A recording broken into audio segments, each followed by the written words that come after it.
Vamos novamente ler esse versículo que acabamos de cantar, para nós iniciarmos a mensagem dessa manhã.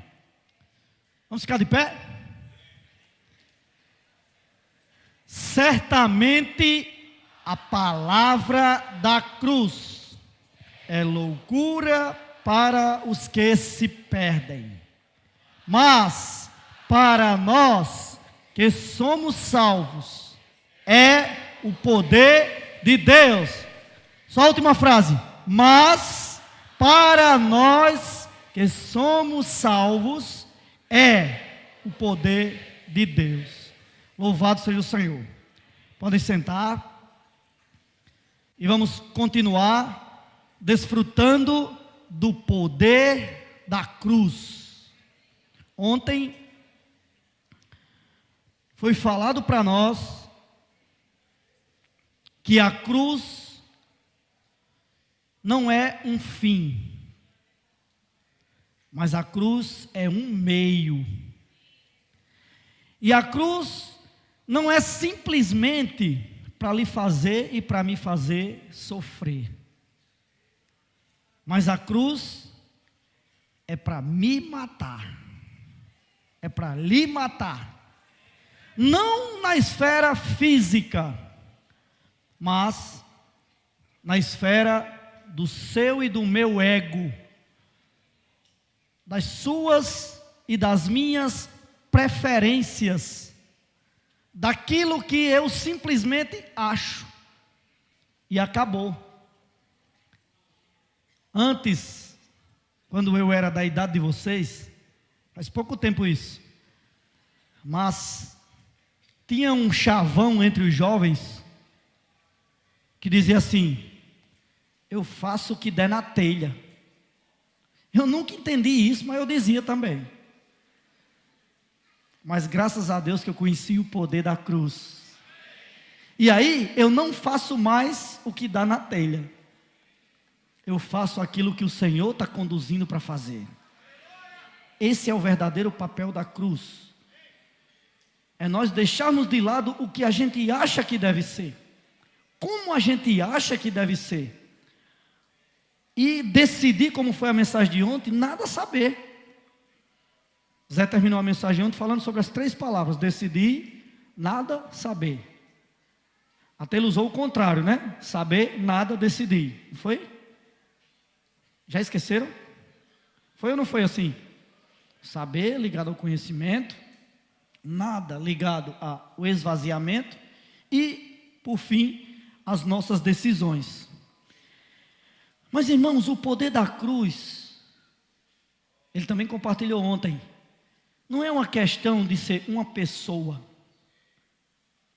A pessoa fulana de tal é minha cruz, tem que carregar a minha cruz. Não. Não é simplesmente uma circunstância. Aconteceu isso, é porque eu preciso tomar a cruz. Eu não vou nem dizer o que disseram quando eu vim para cá fazer a coreografia com as ceapistas. Aí eu posso pensar assim: o que disseram de mim é minha cruz. Não. A cruz é para que Deus cumpra uma expectativa de que eu e você viva no Espírito. A cruz é simplesmente uma porta que abre o caminho para Deus trabalhar em você e em mim. Louvado seja o Senhor. Em 1 Coríntios, eu queria que vocês abrissem comigo, apesar de que vai ter projetado no telão o versículo, mas nós não vamos perder a prática de ler a Bíblia, tá?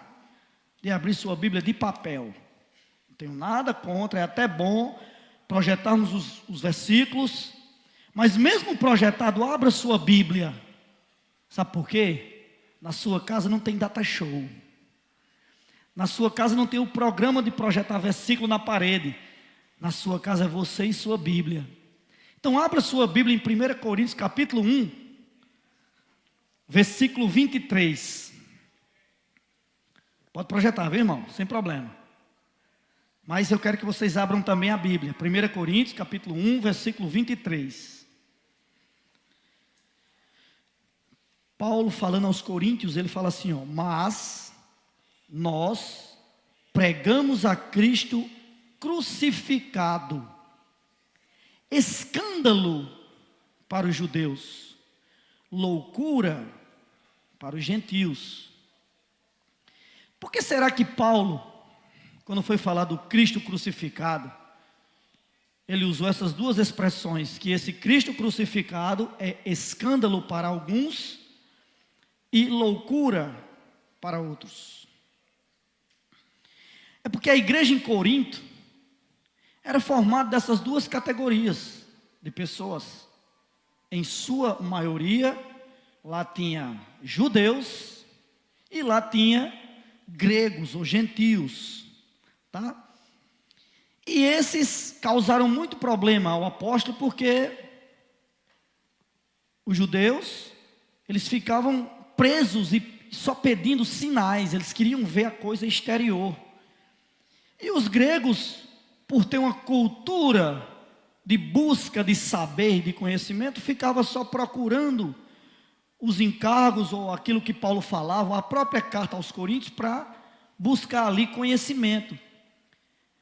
Daí às vezes a gente fica se perguntando, o que isso tem a ver comigo? Tem muito a ver. Porque muitas vezes na nossa experiência diária, você está feito judeu. Só crê se vê um sinal. Ou então você tem um contato com a Bíblia, ou com o alimento diário, ou com os livros, simplesmente para buscar conhecimento. E esse buscar não fica apenas na esfera da busca, mas vai para a esfera de querer mostrar conhecimento. Nessa manhã eu queria dizer para você que você nem é judeu nem grego, mas você crê num Cristo crucificado. Irmãos, na nossa experiência prática, tem duas palavrinhas no português que eu gosto muito. Apesar de não entender muito português, mas tem duas palavrinhas que são bem parecidas, mas estão no nosso dia a dia. Uma é mas, M-A-S. Isso é uma conjunção adversativa. Algum professor de português aí que possa me corrigir se eu estiver errado? Pode corrigir, porque faz muito tempo que eu terminei a escola, que eu passei numa sala de aula. Mas é uma conjunção adversativa. E você já parou para pensar que essa palavrinha a gente usa muito? Por exemplo, os irmãos falam aqui de avança jovem, comportagem dinâmica, evangelismo dinâmico, orar pelas pessoas. Aí você busca o entendimento com a mente e fala assim, até dá certo, mas... Ou seja, você vai de encontro, porque a conjunção é adversativa, ou seja, essa palavra vem de adversário. E a outra palavrinha que parece muito com ela é mais. Que até às vezes eu vejo nas postagens de alguns que às vezes confundem, bota, quando cabe a conjunção mas, bota mais. Quando cabe essa outra palavrinha que é um advérbio de intensidade, mais, coloca mas. Quem lembra do tema da última conferência, há 6 meses atrás? Muito mais. Não é muito mas, é muito mais. Tá, mas eu não estou aqui para dar aula de português, longe de mim, porque eu nem entendo muito português. Mas veja só, quando os irmãos apresentarem algo, quando os irmãos apresentarem um encargo para você praticar, não fique preso ao mas. Mas na minha cidade só tem 2 jovens, se tem 2, é 2 que tem que ir. Se ligue ao mais. Tem 2 hoje, mas o Senhor vai aumentar. O Senhor vai dar mais. Como? Através dos 2. Quantos jovens tem na sua localidade? Eu sei que tem localidades aqui que tem mais de 80. Porque eu fiz as inscrições e vi que de algumas localidades vieram 80, 40, 60. E de outras vieram 1. Tem 1, Deus quer fazer mais. Quer que esse 1 seja 10, 100, 1000. Mas precisa começar por você. E essas palavras escândalo e loucura está bem ligada a essas duas palavrinhas do português.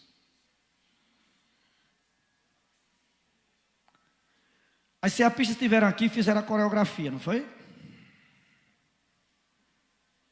E eu tentei fazer com elas.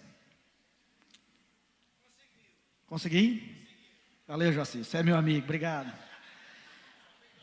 Irmãos, quantos se escandalizaram? Pode ser que alguns. Ficou assim. Foi até bom elas terem ido e ensinado, mas não precisava disso. Sabe o que é que precisa? Fazer muito mais. Continuar fazendo. Zé falou ontem aqui um exemplo que eu fiquei muito tocado. Da camiseta. Alguém reclamou de um ponto de interrogação. Porque deveria ser um ponto de exclamação. Se esse alguém estiver aqui, eu queria dizer para ele: posso orar por você? Vamos sair, irmãos, do escândalo. Se escandalizar é você achar que não deveria ser assim. É você colocar o mas. Isso dá certo em tal lugar, mas aqui não. Irmãos, vamos fazer mais. Vamos ver um versículo aqui em Isaías, capítulo 55. Vocês não estão muito acostumados a ler versículos do Antigo Testamento, né? Também não estavam muito acostumados a cantar hinos do Inário Antigo.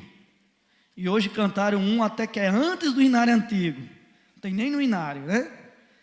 O versículo. Vamos ver Isaías capítulo 55. Versículo 8. 55, 8. Fala assim, ó. Porque os meus pensamentos não são os vossos pensamentos, nem os vossos caminhos, os meus caminhos. Diz quem? Eu não vi. Quem foi que disse isso?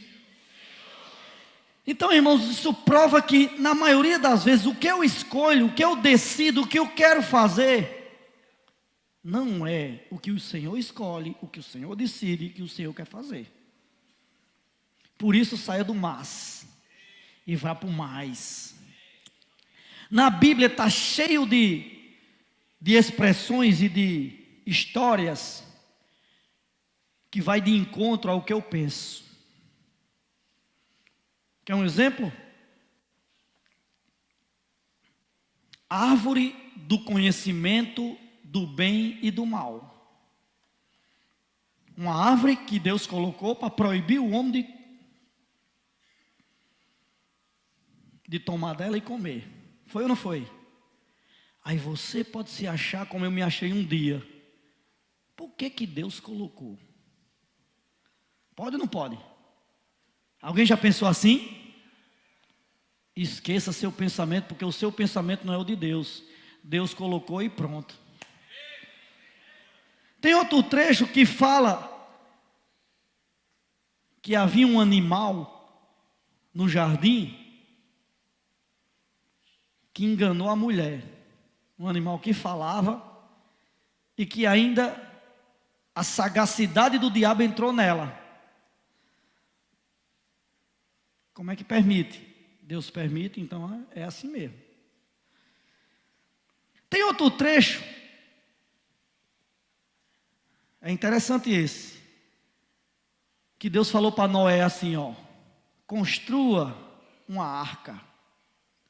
Quem já leu essa passagem na Bíblia? Não precisa levantar a mão não, tá? Mas eu acho que os que passaram pelo serviço de criança, todos leram. Os que não passaram também já leram. Deus mandou construir uma arca quando disse que Noé andou com Deus. Já prestaram atenção nisso?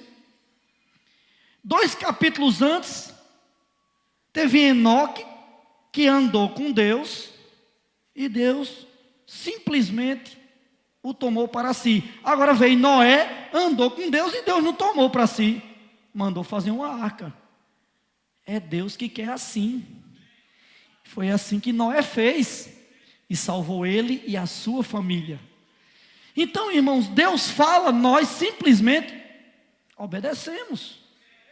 Noé podia ter dito: mas Senhor, eu não estou andando contigo, Enoque não andou contigo e o Senhor tomou, por que não me toma também? Podia ou não podia? Mas Noé simplesmente, quando Deus falou: vai vir dilúvio, num tempo que nem chovia, nunca tinha chovido na terra, você sabia disso? Depois leia a passagem de Gênesis 6, tá? Nunca tinha chovido na terra. E Deus disse para Noé: faça uma arca que vem chuva aí. E Noé era para ter dito assim: o que é chuva? Aí Deus falou: vem um dilúvio. O que é dilúvio? Noé não questionou, fez. Salvou ele e a família. Tem outra passagem na Bíblia que o Senhor pediu a Abraão para imolar seu filho. Já viram isso também ou não? Ora, Abraão era idoso, reclamou de Deus um descendente. Disse assim: ó, só tem um servo aqui, Eliezer de Damasco, o Damasceno. Como é que eu vou ter uma posteridade grande se eu nem filho tenho? E o Senhor falou para ele: vai ter um filho. Aí Sara era estéril. As irmãs, né? Às vezes quer dar um jeitinho para Deus, né? Sara era estéril. E falou assim: não, eu não posso ter, porque eu sou estéril, mas minha serva pode dar um descendente. E entregou a serva a Abraão e nasceu Ismael, fora da vontade de Deus. Deus desistiu de Abraão? Não. Como nunca desistiu de nós, porque nós já falhamos. Ele continua insistindo conosco. E essa conferência é uma prova. Você está aqui por isso, que você falha. E eu também. Mas nós estamos aqui porque Deus quer contar conosco. E aí, o menino da promessa veio, Isaac. Nasceu, Abraão já da idade de 100 anos. Quando ele apareceu de novo para Abraão, aos 99, disse: daqui um ano terás um filho. Então Abraão tinha 100, né? E quando o menino estava aí na adolescência, Deus falou para Abraão assim: toma teu filho. Aí enfatizou e disse assim: teu único filho, que era para doer no ego de Abraão, e leva. E pediu dele um sacrifício. E ele levou o menino. Quando chegou em certa altura da montanha, do Monte Moriá, ele falou para os servos: fiquem aqui, que eu subirei com o menino e voltaremos para vocês. Ele tinha fé suficiente que ele podia até matar o menino, mas que Deus o ressuscitaria, porque ele estava fazendo conforme a vontade de Deus. E aí ele levou o menino. Mais na frente, uma geração depois de Isaac, vem a de Jacó. Jacó mentiu, se passando pelo irmão, se disfarçou de Esaú para ganhar a bênção.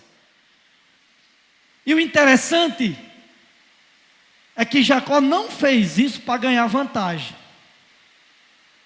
porque ele anelava a bênção espiritual do pai. Como que eu posso provar isso?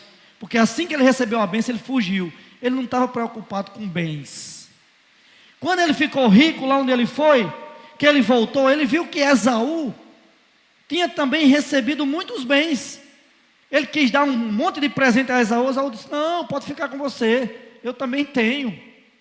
Então nem Esaú nem Jacó estavam preocupados com bênção terrenal. Eles estavam procurando o galardão espiritual, a bênção espiritual. Mas para isso, no início, ele se disfarçou de Esaú para poder conseguir a bênção. Eu não estou encorajando ninguém a se passar por outra aí, tá? Isso é falsidade ideológica e pode dar cadeia. Mas o que eu quero mostrar é que você e eu precisamos valorizar a bênção espiritual que Deus tem para dar para vocês e para mim. O que dizer de José? Tinha um sonho. Qual era o sonho de José? Não estão me ouvindo ou não sabem? Qual era o sonho de José? Reinar, governar. Viu os feixes lá dobrados ao feixe dele. Então ele tinha esse sonho. Daqui a uns dias ele estava numa prisão. E cadê o sonho? Não é interessante as coisas de Deus? Mas lá da prisão, Deus foi buscar. E ele reinou sobre aquele país, sobre aquela terra e sobre toda a terra da época. Irmãos, nós precisamos sair da esfera da lógica. A esfera da cruz não tem lógica. Não procure entender como os gregos faziam o porquê da cruz. Procure entrar por essa porta. É essa porta que vai lhe levar ao Espírito. E vai lhe levar a ter uma vida em ressurreição. Vocês já ouviram uma personagem da Bíblia chamada Raabe? Quem já ouviu falar? Levanta a mão. Agora pode levantar a mão. Vou mudar a pergunta. Quem nunca ouviu falar em Raabe? Levante a mão. Opa, tem alguns novos aqui, né? Nunca ouviram falar em Raabe. Raabe era uma pessoa, uma mulher prostituta que vivia em Jericó. Jericó era uma cidade que estava no eixo da passagem dos filhos de Israel para entrar em Canaã. Era a primeira cidade após o Jordão. E o Senhor falou para os filhos de Israel que fossem tomar aquela cidade. E naquela cidade tinha uma mulher chamada Raabe, prostituta. Só que quando os filhos de Israel mandaram os espias para ver a terra de Jericó, para ver a boa terra, incluindo Jericó, essa mulher percebeu que aqueles homens eram enviados de Deus e acolheu na casa delas, na casa dela. Escondeu esses 2 homens na casa dela, para que o povo daquela cidade não matasse aqueles homens. E aí foi dada uma promessa para ela, por meio desses homens, que quando eles destruíssem, ela seria salva. Ela e quem tivesse com ela na casa. E aí, a entrada deles naquela cidade também foi de um modo estranho. Mas, antes de falar da entrada, eu queria falar dela. Em Mateus capítulo 1, tem a família, toda a genealogia de Jesus Cristo. Sabe quem está escrita lá? Raabe. De repente você cometeu já muitos pecados, mas você pode estar na genealogia de Jesus Cristo. É Deus que quer assim. Se Deus escolheu assim, é assim que tem que ser. Não olhe apenas para as suas falhas. Olhe para o que Deus está falando por meio dos profetas e queira muito mais. E queira praticar muito mais. Então Raabe era essa mulher e naquela entrada também teve uma situação inusitada. Porque Josué pegou os guerreiros, os caras que sabiam lutar, dos filhos de Israel, e foi entrar em Jericó. Mas Josué falou para eles assim, ó: dá uma volta na cidade no primeiro dia. Tá? Está tudo registrado no livro de Josué. Segundo dia, uma volta ao redor das muralhas, em silêncio. Tem sacerdotes, Tem pessoas à frente e tem a condução. Vamos lá. Terceiro dia, outra volta. E os guerreiros armados, pronto para invadir. Quarto dia, fazer o quê? Uma voltinha, dar um balão na cidade. Quinto dia, opa, se eu tivesse lá já ia dizer assim, peraí, vamos lutar ou vamos arrodear? Estamos aqui para lutar, mas você só bota a gente para arrodear. Aí Josué disse, Pois vamos arrodear mais. Vamos para o sétimo dia. Sabe o que foi que fez no sétimo dia?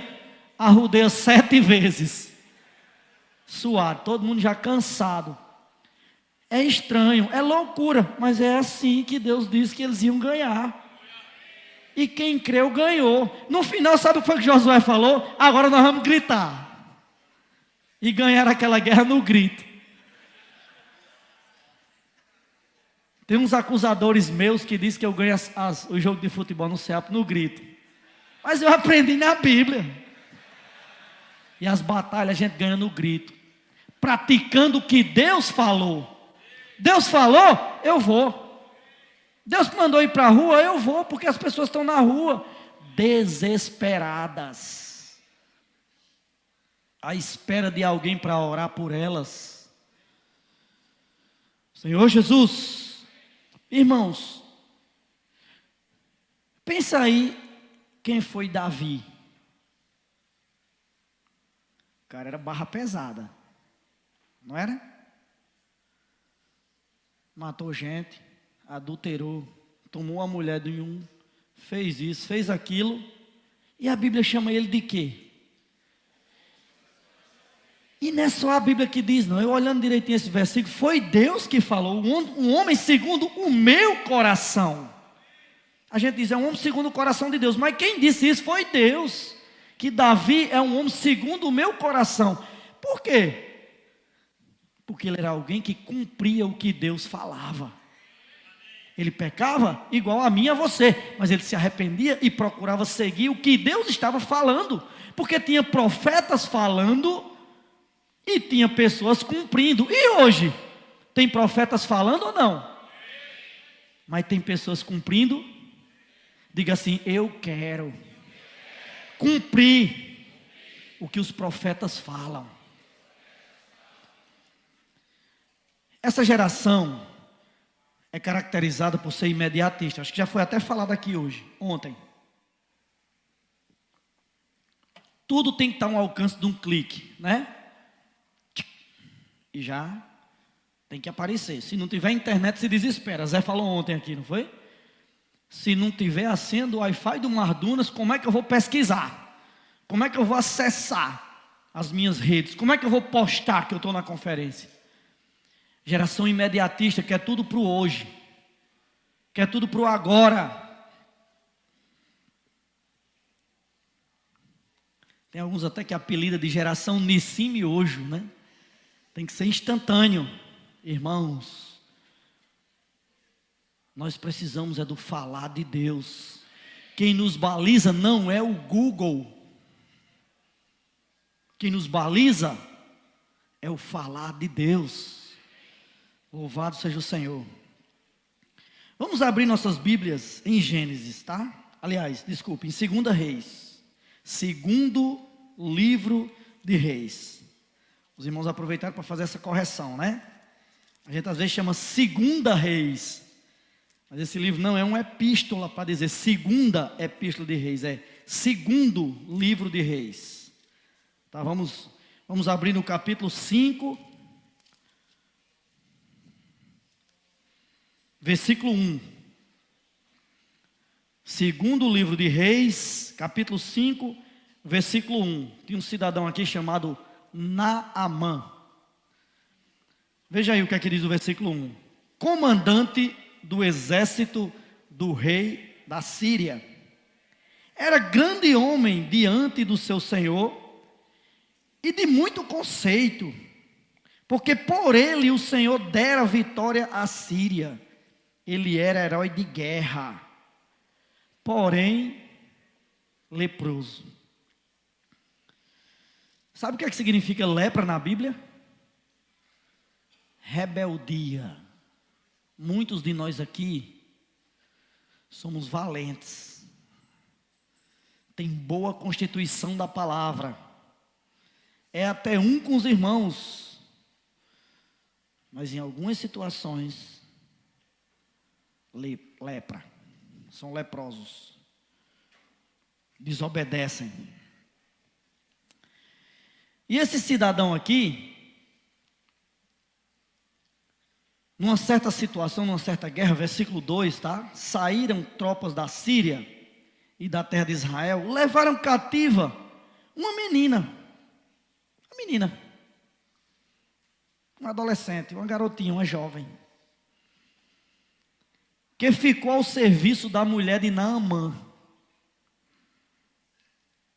Olha o que foi que essa menina fez, ela teve intrepidez. Eu acredito que ela não estava com a camisa, posso orar por você. Mas, agora pode usar o mas ela estava clara do propósito de Deus.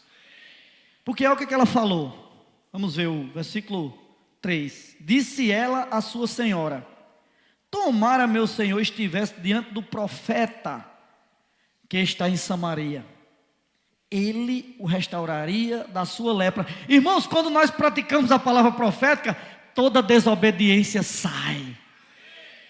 Você cura a sua lepra. E essa menina estava clara disso. Eu pergunto, você quer ser como esse grande general, esse grande homem que conquistava, mas era leproso? Ou como essa meninazinha, que disse assim: posso orar por você? Vocês estão entendendo a aplicação? Ela simplesmente disse assim: se ele for diante do profeta, se ele entender a palavra profética e praticar, ele vai ser curado. Vamos ver o resto do contexto, né? Versículo 4. Então foi Naamã e disse ao seu senhor, ao superior dele: assim e assim falou a jovem que é da terra de Israel. Versículo 5, respondeu o rei da Síria: vai, anda, enviarei uma carta ao rei de Israel. Ele partiu e levou consigo 10 talentos de prata, 6.000 ciclos de ouro e 10 vestes festivais. Ele pensava que tinha que comprar a cura dele, tá? Passou aqui o contexto. Versículo 7, tendo lido o rei de Israel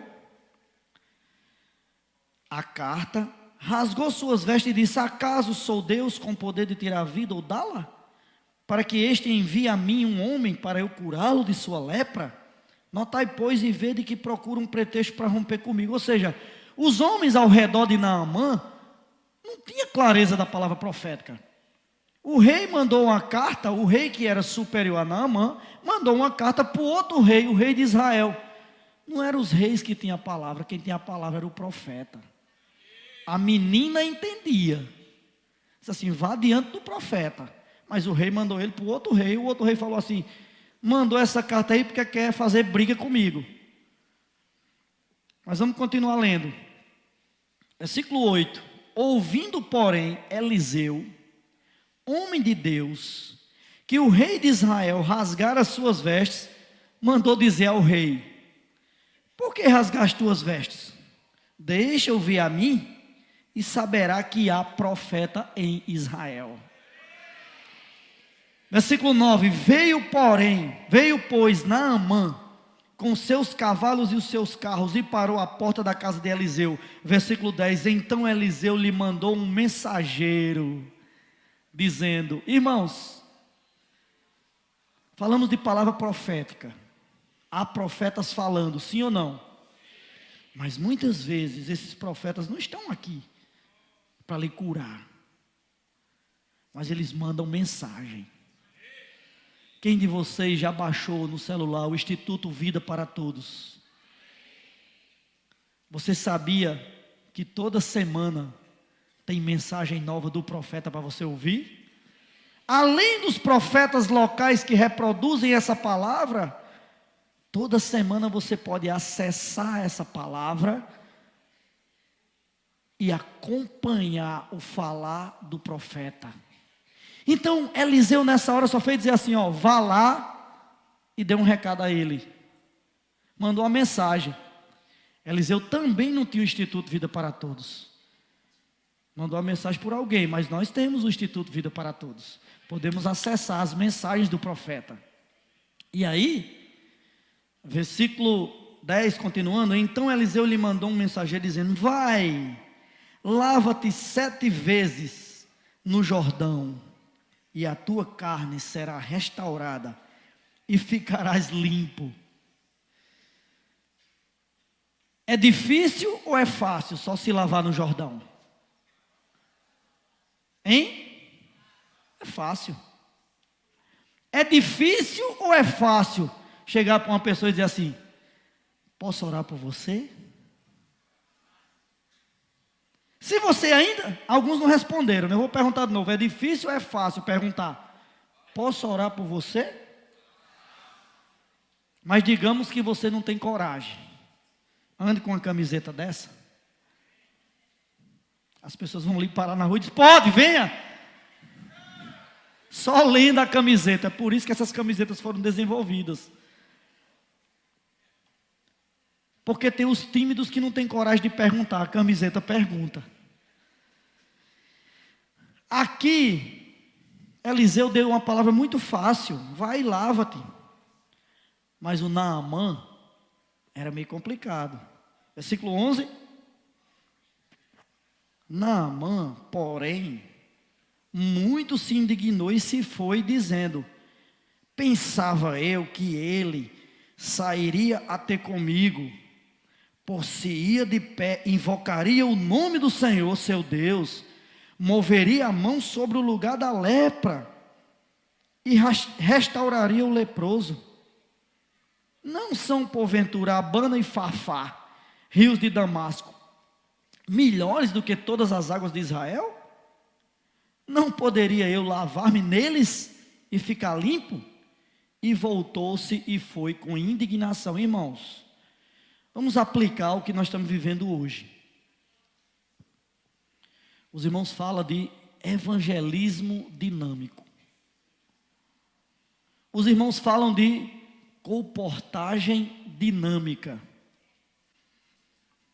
Será que você está como Naamã?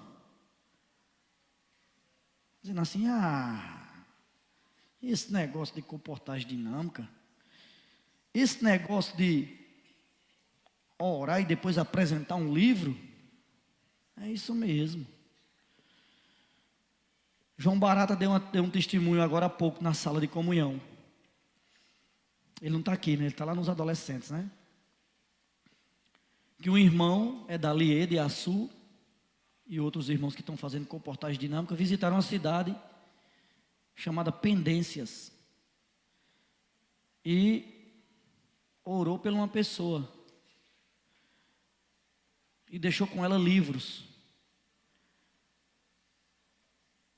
E essa pessoa pegou contato com a Edalia dos irmãos de Alto do Rodrigues, que é vizinho. E os irmãos de Alto do Rodrigues foram lá visitar. E ontem já teve reunião na casa dela. Sabe por que eu estou repetindo esse testemunho de João? Porque, irmãos, funciona. Sabe por que funciona? Porque é o falar dos profetas. Os profetas falam e nós cremos. Ouvimos ontem, decidi nada saber, só a Cristo e esse crucificado. Para alguns isso pode ser escândalo. Zé compartilhou aqui alguns itens de alguns que se escandalizam. Para outros pode ser loucura. Tem um time de futebol no Brasil que diz que tem um bando de loucos, não é? Aqui tem um bando de loucos. Aqui tem um bando de loucos, realmente. Lá eles podem ser loucos por alguma coisa fútil, mas nós somos loucos pela palavra da cruz, que pode até parecer simples, pode até parecer que não vai ter eficácia, mas pratique para você ver. Pessoas vão se abrir, pessoas vão escancarar o seu coração e a sua casa para receber a palavra de Deus. E você precisa ser um agente disso. Irmãos, continuando ainda o texto de 2 Reis, versículo 13 agora, 13, diz assim: então se chegaram a ele os seus oficiais e lhe disseram: meu pai, se te houvesse dito o profeta alguma coisa difícil, acaso não farias? Jovem gosta de desafio, né? Sabe qual é o seu desafio nessa conferência? É abrir sua boca e dizer assim: posso orar por você? Então aqui eles questionaram Naamã: se ele tivesse dito alguma coisa difícil, você não ia procurar fazer? Quanto mais já apenas te disse: lava-te e ficarás limpo. Então, versículo 14: então desceu e mergulhou no Jordão 7 vezes. Eu queria chamar a atenção para essa próxima frase: consoante a palavra do homem de Deus. Ele praticou, Naamã foi, porque ele foi ajudado por alguém. Primeiro pela menina, que fez com que ele fosse até Israel e procurasse o profeta. Depois, pelo servo, que disse assim: meu pai, é tão fácil, faça. E ele fez consoante a palavra do homem de Deus. E o resultado foi o quê? A sua carne se tornou como a carne de uma criança e ficou limpo. As irmãs que gostam de usar maquiagem para ficar mais nova, né? Mais bonita. Se você praticar a palavra de Deus, você vai ficar mais nova e mais bonita. Vocês também. Praticando a palavra de Deus, nós vamos ficar mais bonitos. Irmãos, nós precisamos tão somente praticar o que Deus fala. Essa conferência que a gente foi em Sumaré, 2 palavras já haviam sido faladas em outras conferências, mas 2 palavras me chocaram bastante: obediência e simplicidade. Em mim mesmo tenho uma tendência a ser desobediente e complicado. É ou não é? E você não é assim? Fala sério. Você não tem uma tendência de ser desobediente e ser complicado? Quer sempre algo diferente, quer sempre algo do jeito que você acha, mas nós precisamos ser obedientes e simples. Foi dado o testemunho várias vezes dos meninos que iniciaram o projeto Avança Jovem. 2 coisas marcam o que eles fazem: obediência e simplicidade. Que o Senhor os conserve assim. Mas nós, não apenas eles, mas todos nós possamos ser obedientes e simples.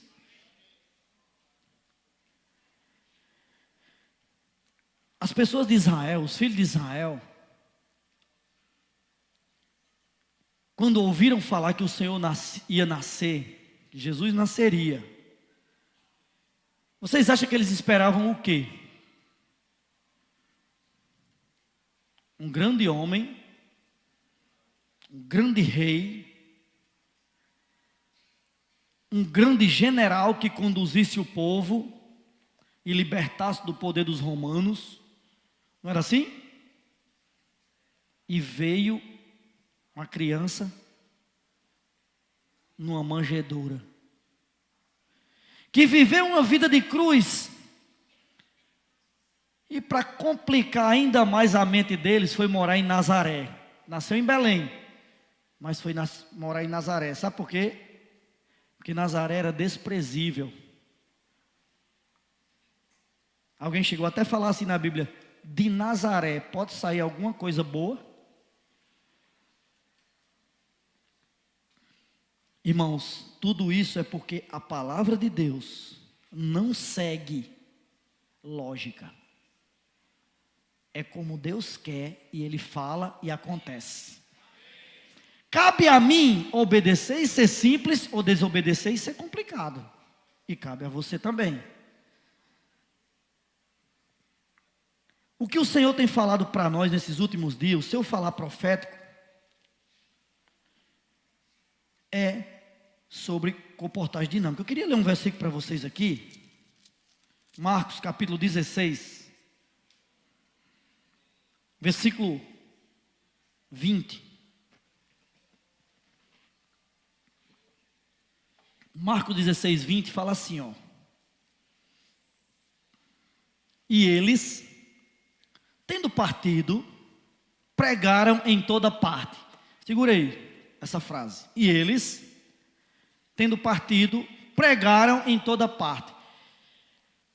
Amanhã, depois do meio-dia, depois do almoço, todos vão querer voltar para casa. Vão ou não vão?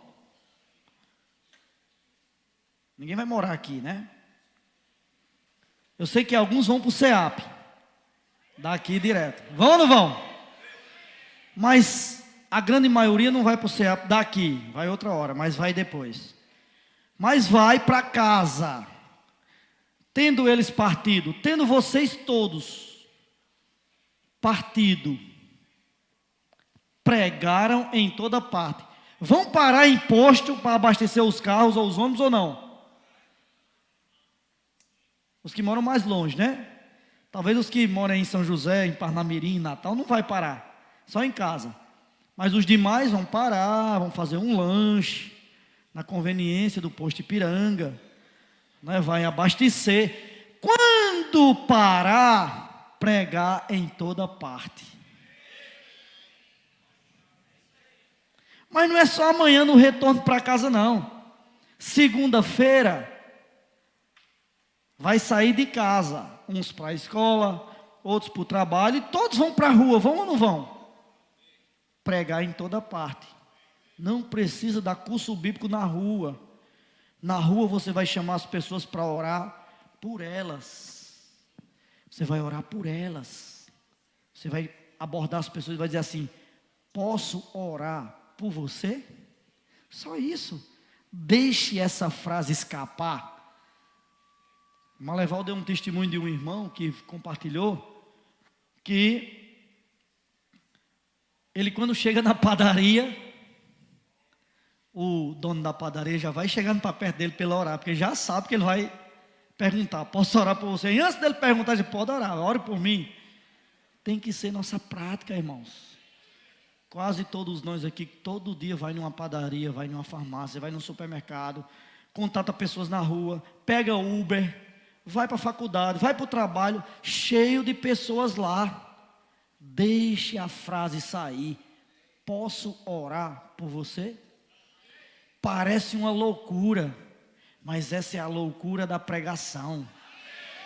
Esse é um viver daqueles que têm Cristo crucificado. Continuando o versículo, diz assim, ó: cooperando com eles o Senhor. Opa, outra coisa que foge da lógica. A palavra da cruz não tem lógica. Porque a Bíblia diz, a gente às vezes vai até com, como é que chama? A base bíblica. A Bíblia diz que de Deus somos cooperadores, não é assim? E realmente nós somos. Mas quando nós nos dispomos a levar as pessoas a receber o Senhor, quando nós nos dispomos a chegar para as pessoas e perguntar se pode orar por elas, nessa hora, coopera com você o Senhor. Olha aí, ó, cooperando com eles o Senhor. Eles se dispuseram, partiram, pregaram em toda parte, e o Senhor coopera com eles. Você quer que o Senhor coopere com você?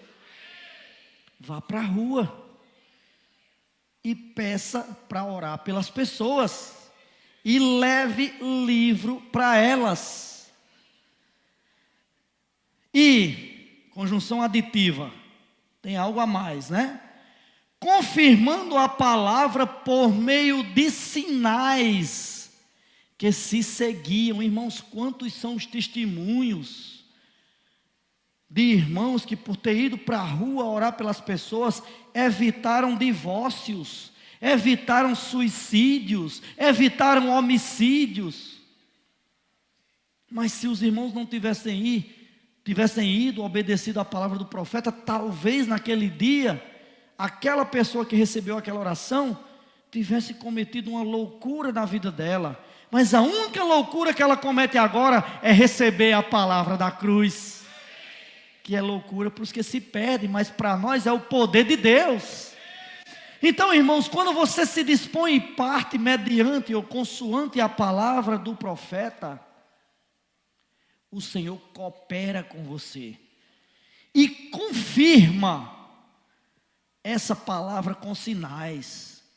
Algo vai acontecer. Talvez não aconteça. Eu dei esse testemunho há alguns dias atrás, em Campina. A gente saiu para o hospital de trauma. E eu tinha um trauma de ir para o hospital. Porque a gente ficava assim, não, mas as pessoas lá estão sofrendo demais. É melhor quando elas saírem, a gente faz uma visita em casa. Aí não vai. Nem visita lá, nem em casa. E aí os irmãos tiveram o sentimento da gente começar as saídas coletivas pelo hospital. Já aconteceram muitas coisas positivas naquele hospital depois da nossa ida. Mas eu quero dar um testemunho do que aconteceu comigo. Porque naquele dia eu fui curado do meu trauma de ir pregar no hospital. Vá pregar no hospital, vá pregar na cadeia, vá pregar onde você quiser. Mas saia da sua comodidade e ore pelas pessoas. É o que os irmãos estão falando, é o que a palavra profética está nos dirigindo. Então nós precisamos ser aqueles que obedecem. Irmãos, essa é a nossa referência. A única referência que nós temos é cumprir o falar profético de Deus. Não sei se vocês já receberam o novo livro do programa, o livro na minha mão. A maioria das igrejas já recebeu. Que mostra sobre a missão de Apocalipse. A dupla missão. Quem sabe dizer qual é a nossa dupla missão? Espera aí. Vamos ser mais unânimes. É o quê?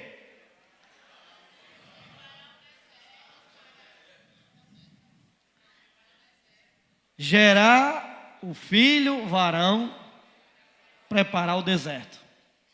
As duas coisas são unidas, tá? Pode dizer preparar o deserto primeiro, não tem problema não. Mas prepare o deserto que você está sendo gerado filho varão. Essa é ou não a nossa missão? Apocalipse 12 trata de uma visão dos últimos tempos. O Senhor tem uma expectativa. É bom essa palavra, né? Deus tem uma expectativa. Sabe qual é a expectativa de Deus? Você ser vencedor. Deus está esperando por isso. E eu também, claro. Mas Deus tem uma expectativa de gerar um povo vencedor.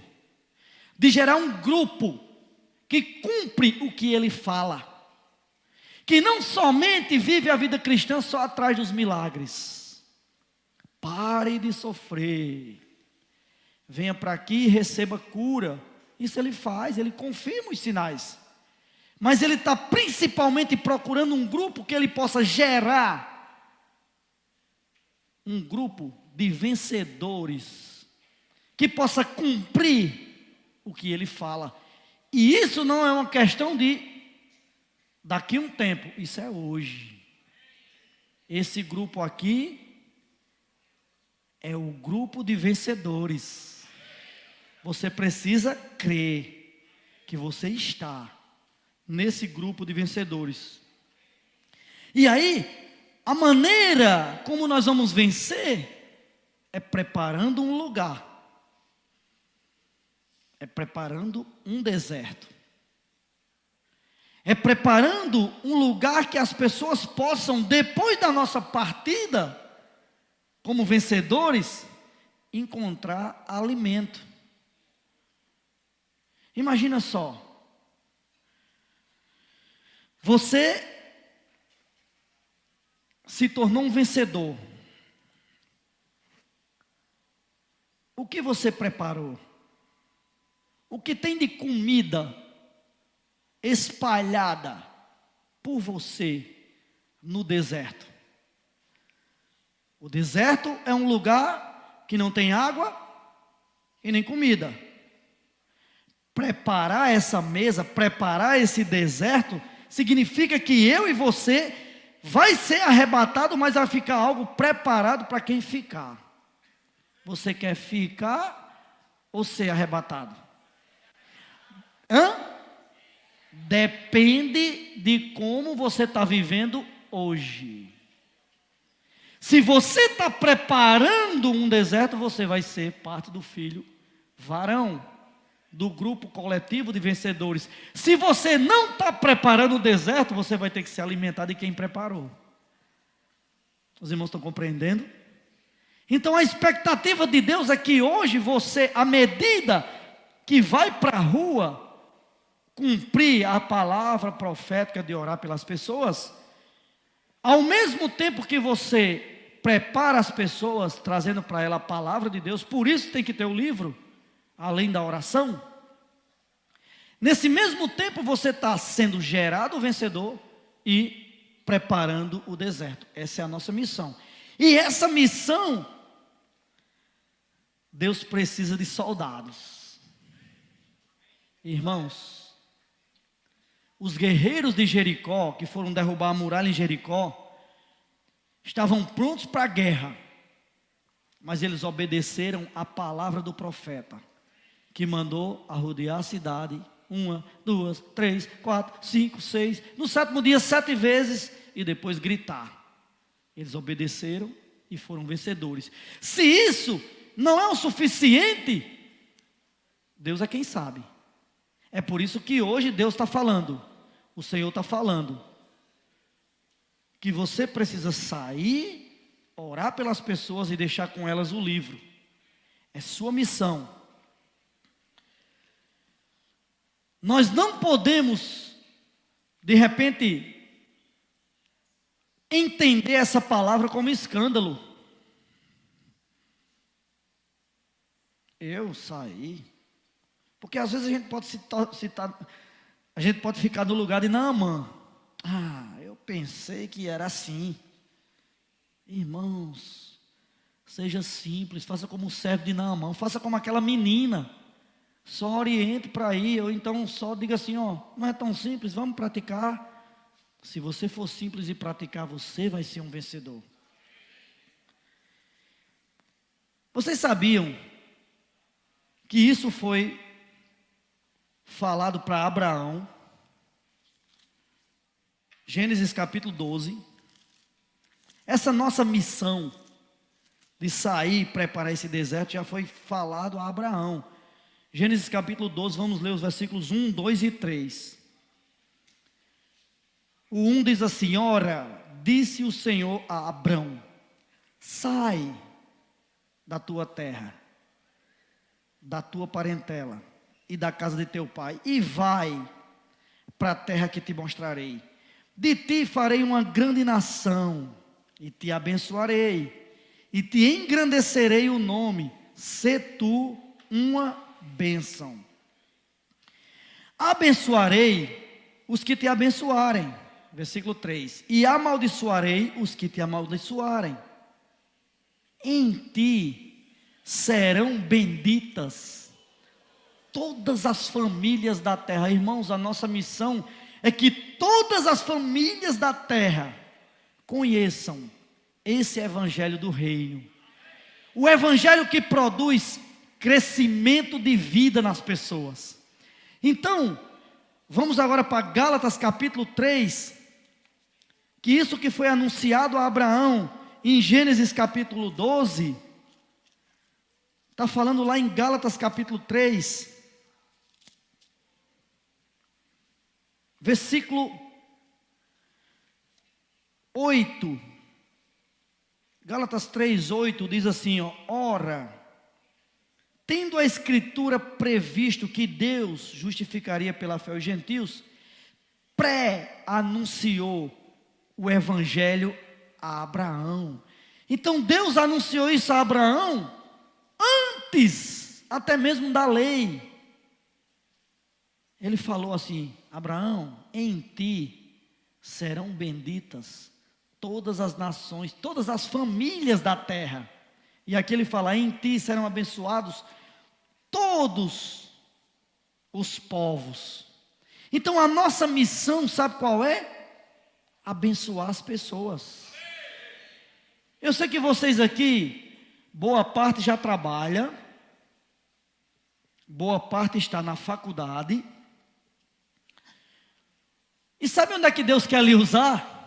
No trabalho, na faculdade, na família, na casa, na rua, onde você for.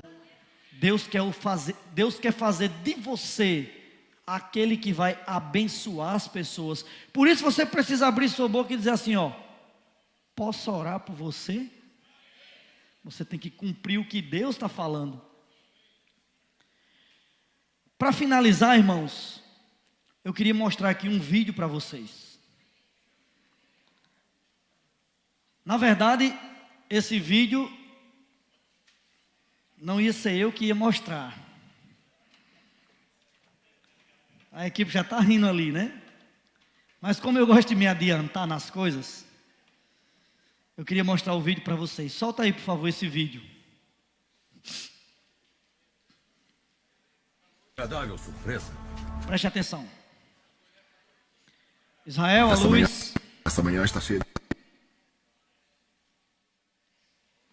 Se não passar direito, eu só explico, tá? Mas vamos lá. Que agradável surpresa. Essa manhã está cheia de surpresas, Leônidas. Fomos enganados. Não deve ser mais do que 100. Essa é a surpresa. Silêncio! Isso é o exército deles. Ouvimos que Esparta está na rota da guerra. Estávamos ansiosos para unir forças. Se é sangue o que procura,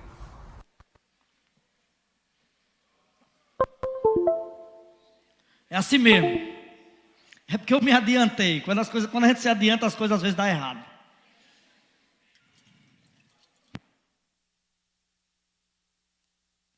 A gente explica. Se não der, a gente explica, tá? Vai dar certo, não vai? Quem crê que vai dar certo? que agradável surpresa. Essa manhã está cheia de surpresas, Leônidas. Fomos enganados. Não deve ser mais do que 100. Essa é a surpresa. Silêncio! Isso é o exército deles. Ouvimos que Esparta está na rota da guerra. Estávamos ansiosos para unir forças. Se é sangue o que procura, pode juntar-se a nós. Trouxe apenas esse punhado de soldados para ir contra Xerxes. Eu estava errado em esperar de Esparta o compromisso de igualar com o nosso número. E não é isso? Você. Qual sua profissão? Ceramista, senhor. E você, Arcade? Qual é sua profissão? Escultor, senhor. Escultor. E você? Sou ferreiro, senhor. Espartanos! Qual é sua profissão?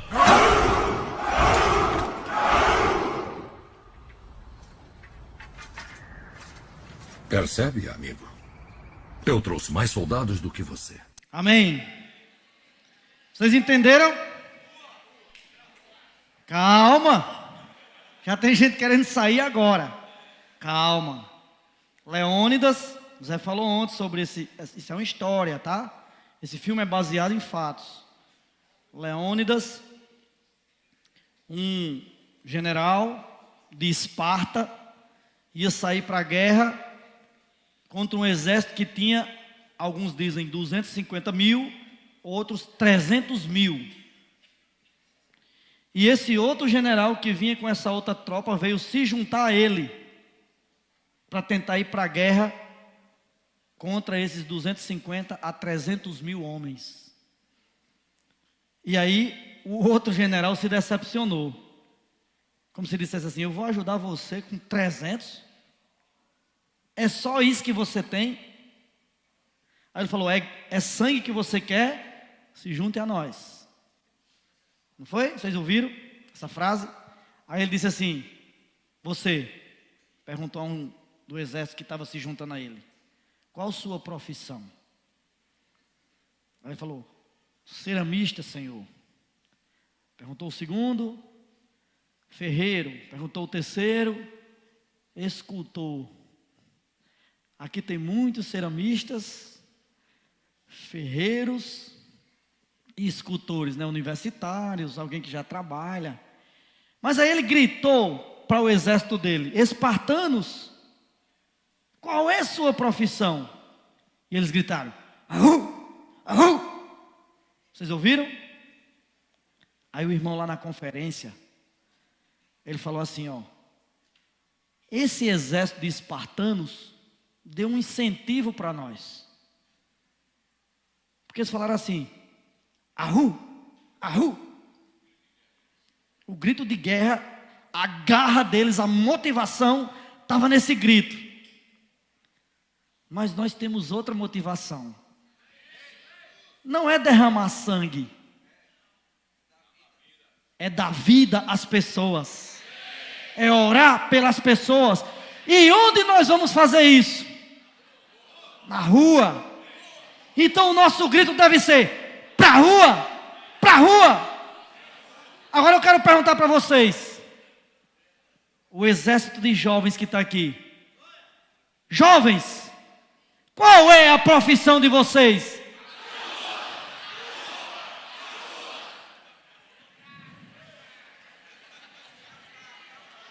Ó, foi muito bom, mas ainda foi sentado. Pareceu que a gente não estava indo para uma guerra. Vou perguntar de novo e agora em pé.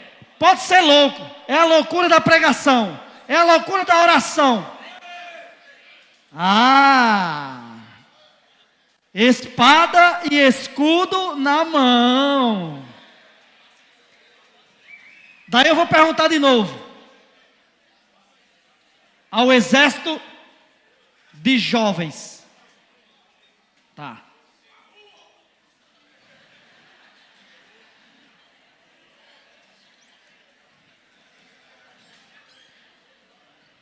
Tá sem som aqui, tá? Mas o som vai vir das nossas gargantas. Jovens, qual é a sua profissão? Pra rua, pra rua, pra rua, pra rua, pra rua. E nesse mesmo espírito vamos cantar o S19. Somos exército de Deus.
não, acima dele.